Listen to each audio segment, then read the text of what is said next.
Russia Ukraine യുദ്ധം അവസാനിക്കുമോ? നിർണായക പ്രഖ്യാപനവുമായി Putin. Trump ഇടപെടേണ്ടി വരും. എന്താണെന്നല്ലേ, ഏകദേശം 2.5 വർഷത്തോളമായി റഷ്യ ഉക്രൈൻ യുദ്ധം തുടങ്ങിയിട്ട് ഏറെ കലുഷിതമായാണ് യുദ്ധം ഇപ്പോഴും മുന്നോട്ട് പോയിക്കൊണ്ടിരിക്കുന്നത്. ലോകരാജ്യങ്ങൾ ഉൾപ്പെടെ ഈ യുദ്ധത്തിന്റെ അന്ത്യം ഉറ്റുനോക്കുകയാണ്. കൂടാതെ റഷ്യയെ പോലെയുള്ള വലിയ രാജ്യത്തോട് മല്ലിടാൻ ഉക്രൈനെ പോലെയുള്ള ചെറിയ രാജ്യത്തിന് സാധിക്കുമോ എന്ന ചോദ്യങ്ങളെയൊക്കെ മലക്കം മറിച്ചുകൊണ്ടാണ് ഉക്രൈൻ പോരാടിയത്. അമേരിക്ക ഉൾപ്പെടെ ആയുധങ്ങൾ നൽകി ഉക്രൈന് പിന്തുണയും നൽകി. ഇപ്പോഴിതാ 2.5 വർഷത്തിലേറെ തുടരുന്ന റഷ്യ ഉക്രൈൻ സംഘർഷത്തിൽ നിർണായക പ്രഖ്യാപനവുമായി റഷ്യൻ പ്രസിഡന്റ് വ്ളാഡിമിർ പുടിൻ രംഗത്തെത്തിയിരിക്കുകയാണ്.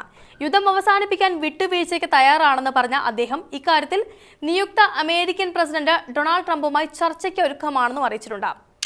റഷ്യക്കാരുമായുള്ള വാർഷിക ചോദ്യോത്തര വേളയിൽ സ്റ്റേറ്റ് ടിവിയിൽ ജനങ്ങൾക്കിടയിൽ നിന്ന് ഉയർന്ന ചോദ്യങ്ങളോട് പ്രതികരിക്കുകയായിരുന്നു വ്ളാഡിമിർ പുടിൻ.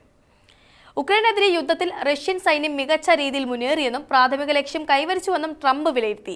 റഷ്യൻ സൈന്യം യുദ്ധക്കളത്തിൽ ഉടനീളം മേൽക്കൈ തേടിയെന്ന് അവകാശപ്പെട്ടുവെങ്കിലും ഉക്രൈനിയൻ സൈന്യം ഓഗസ്റ്റിൽ നുഴഞ്ഞുകയറ്റം നടത്തിയ പടിഞ്ഞാറൻ കുർസ്ക് മേഖല റഷ്യ എപ്പോൾ തിരിച്ചുപിടിക്കുമെന്ന് അറിയില്ലെന്ന് സമ്മതിക്കാനും പുടിൻ നിർബന്ധിതനായി.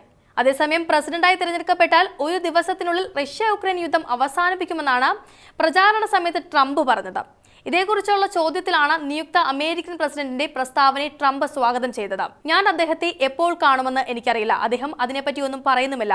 4 വർഷത്തിലേറെ ഞാൻ അദ്ദേഹവുമായി സംസാരിച്ചിട്ടില്ല. തീർച്ചയായും എപ്പോൾ വേണമെങ്കിലും ചർച്ചയ്ക്ക് ഞാൻ തയ്യാറാണെന്നാണ് പുടിൻ എന്ന് പറഞ്ഞത്. നിയുക്ത പ്രസിഡന്റ് ട്രംപുമായി എപ്പോഴെങ്കിലും ഒരു കൂടിക്കാഴ്ച നടത്തിയാൽ ഞങ്ങൾക്ക് ഒരുപാട് കാര്യങ്ങൾ സംസാരിക്കാനുണ്ടെന്ന് എനിക്ക് ഉറപ്പാണ്. റഷ്യ ചർച്ചകൾക്കും വിട്ടുവീഴ്ചകൾക്കും തയ്യാറാണ്. അതോടൊപ്പം തന്നെ പ്രത്യേക സൈനിക ഓപ്പറേഷന്റെ തുടക്കത്തിൽ ഞങ്ങൾ നിശ്ചയിച്ചിട്ടുള്ള പ്രാഥമിക ലക്ഷ്യങ്ങൾ പരിഹരിക്കുന്നത് ഞങ്ങൾ നീങ്ങുകയാണ്. നമ്മുടെ സൈന്യം വിരോചിതമായി പോരാടുകയാണെന്നാണ് റഷ്യൻ പ്രസിഡന്റ് വ്യക്തമാക്കിയത്. മറ്റൊരുടെയും പിന്തുണയില്ലാതെ നിലനിൽക്കാൻ രാജ്യം പ്രാപ്തമായി കഴിഞ്ഞു. നിലവിൽ ഉക്രൈൻ സൈന്യത്തിന്റെ കൈവശമുള്ള കുർസ്ക് മേഖല പിടിച്ചെടുക്കും. എന്നാൽ അതിന് കൃത്യമായ ദിവസം പറയാനാകില്ല എന്നും പുടിൻ വ്യക്തമാക്കിയിരുന്നു. അതേസമയം റഷ്യയുടെ പ്രദേശത്ത് ആക്രമണം നടത്താൻ US വിതരണം ചെയ്ത മിസൈലുകൾ ഉപയോഗിക്കുന്നതിന് ഉക്രൈനെ അനുവദിച്ച പ്രസിഡന്റ് ജോ ബൈഡന്റെ തീരുമാനത്തെ ട്രംപ് നിശിതമായി തന്നെ വിമർശിച്ചതിനെ റഷ്യ സ്വാഗതം ചെയ്യുകയും ചെയ്തിരുന്നു. അതേസമയം പാശ്ചാത്യ സഖ്യകക്ഷികൾ ഉക്രൈനോടൊപ്പം നിൽക്കണമെന്ന് നിയുക്ത US പ്രസിഡന്റ് ഡൊണാൾഡ് ട്രംപിനോട് UK പ്രധാനമന്ത്രി കെയർ സ്റ്റാർമറും കഴിഞ്ഞ ദിവസം പറഞ്ഞിരുന്നു. നവംബറിലെ US തെരഞ്ഞെടുപ്പ് വിജയത്തിന് ശേഷം ട്രംപുമായുള്ള 2ാമത്തെ ഫോൺ സംഭാഷണത്തിലാണ് പ്രധാനമന്ത്രി റഷ്യൻ ആക്രമണത്തിന് മുന്നിൽ ഉക്രൈനൊപ്പം സഖ്യകക്ഷികൾ ഒരുമിച്ച് നിൽക്കേണ്ടതിന്റെ ആവശ്യകത ആവർത്തിച്ചത്. ട്രംപും സ്റ്റാർമറും US-ഉം UK-യും തമ്മിലുള്ള ഉറച്ചതും ചരിത്രപരവുമായ ബന്ധം ശക്തിപ്പെടുത്തുന്നതിനെ അതിന്റെ ആഗ്രഹത്തെക്കുറിച്ച് സംസാരിച്ചുവെന്നും റിപ്പോർട്ടുകൾ വന്നിരുന്നു. ട്രംപ് അടുത്ത മാസം അധികാരത്തിലേൽക്കുമ്പോൾ ഉക്രൈനിലെ യുദ്ധം അവസാനിപ്പിക്കുന്നതിൽ ഒരു കരാറിന് ശ്രമിക്കുമെന്നാണ് പൊതുവെ പ്രതീക്ഷിക്കുന്നത്. UK വളരെ കാലമായി ഉക്രൈന്റെ ഉറച്ച പിന്തുണക്കാരൻ കൂടിയാണ്. റഷ്യയുടെ അതിർത്തിക്കുള്ളിൽ ബ്രിട്ടീഷ് നിർമ്മിത മിസൈലുകൾ ഉപയോഗിക്കാൻ ഉക്രൈനെ അനുവദിക്കാൻ ബൈഡൻ ഭരണകൂടത്തെ പ്രേരിപ്പിക്കുന്നവരിൽ സ്റ്റാർമറും ഉൾപ്പെടുന്നുണ്ട് എന്നതും ശ്രദ്ധേയം തന്നെയാണ്. അതേസമയം റഷ്യയെ നേരിടാൻ ഉക്രൈന്റെ അടുത്ത പദ്ധതി എന്തെന്ന് നോക്കണ്ടേ. 2 കിലോമീറ്റർ അകലെയുള്ള ശത്രുവിനെ നിഷ്പ്രയാസം തകർക്കാൻ കഴിയുന്ന പുത്തൻ ആയുധമാണ് വികസിപ്പിച്ചിരിക്കുന്നത് ഉക്രൈൻ.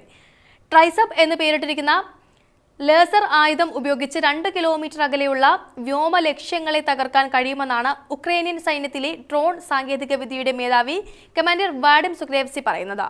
ട്രൈസപ്പ് എന്ന വാക്കിന് ത്രിശൂലമെന്നും അർത്ഥമുണ്ട്. ട്രൈസപ്പ് രൂപകൽപ്പനയും പ്രവർത്തനത്തെയും കുറിച്ച് കൂടുതൽ കാര്യങ്ങൾ വെളിപ്പെടുത്തിയിട്ടില്ലെങ്കിലും പുറത്തുവരുന്ന റിപ്പോർട്ടുകളെല്ലാം സത്യമാണെന്നാണ് വിദഗ്ധർ ചൂണ്ടിക്കാട്ടുന്നത്.